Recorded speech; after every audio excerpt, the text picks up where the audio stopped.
भारत इन दिनों अपने पड़ोसी देशों से जूझ रहा है, वो चाहे नेपाल हो या पाकिस्तान या बांग्लादेश या चीन। तमाम विपरीत परिस्थितियों में भूटान और भारत के संबंध इस मामले में बिल्कुल ही अछूते रहे हैं, लेकिन अब यहाँ से भी सब कुछ ठीक नहीं दिख रहा। कुछ महीने पहले भूटान ने पर्यटक के तौर पर आने वाले भारतीयों से भी हर दिन 1000 रुपये से ज़्यादा शुल्क लेने का फैसला किया था। अब असम के बक्सा जिले के किसान भूटान की ओर पानी रोके जाने से परेशान हैं। कोरोना की वजह से भूटान सरकार ने देश के भीतर किसी भी बाहरी की एंट्री बैन कर दी है और भारतीय किसानों को भूटान से निकलने वाली नदियों के पानी के इस्तेमाल करने से भी रोक दिया है।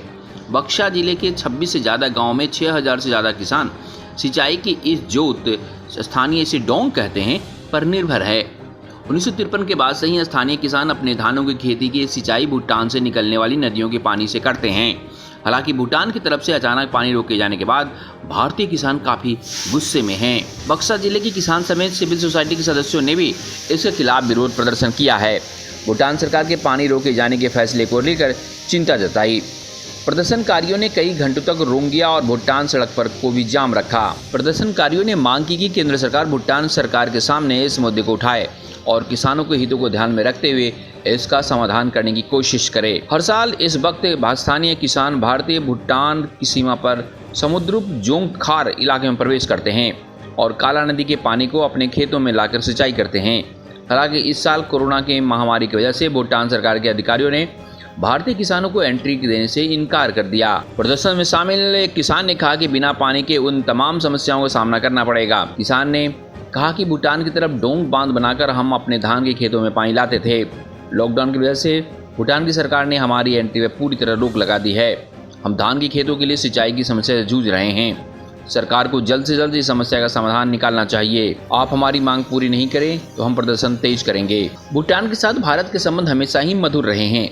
हर साल बड़ी संख्या में भारतीय भूटान घूमने जाते हैं। यहाँ तक कि भूटान जाने के लिए भारतीयों को पासपोर्ट की भी जरूरत नहीं पड़ती। हालांकि इस साल भूटान की सरकार ने फैसला किया था कि अब भारतीय पर्यटकों को भी विदेशी पर्यटकों की तरह शुल्क भरना पड़ेगा। भारत एक तरफ जहाँ लद्दाख घाटी में चीन की तरफ से संघर्ष झेल रहा है, वहीं नेपाल में भारत के साथ सीमा विवाद को लेकर आक्रामक है। भारत की आपत्तियों के बावजूद हाल ही में नेपाल में भी नया नक्शा जारी किया और भारत के 3 इलाकों में इसमें शामिल कर दिया। नेपाल की सरकार ने एक ऐसा फैसला किया है जिससे भारतीयों के साथ रोटी बेटी के रिश्ते का नुकसान पहुंचेगा। नेपाल अपने नागरिकता कानून के तहत अब नेपाली पुरुष से शादी करने वाली किसी भी विदेशी महिला के 7 साल बाद नागरिकता प्रदान करेगा। दूसरी तरफ बांग्लादेश ने हाल ही में चीन के साथ एक समझौता किया है जिसके तहत चीन इसके निर्यात पर कोई शुल्क नहीं लेगा। भारत ने चीन के इस कदम को बांग्लादेश को लुभाने की कोशिश के तौर पर देखा गया है और कुछ रिपोर्ट्स में इसे चैरिटी कह दिया गया।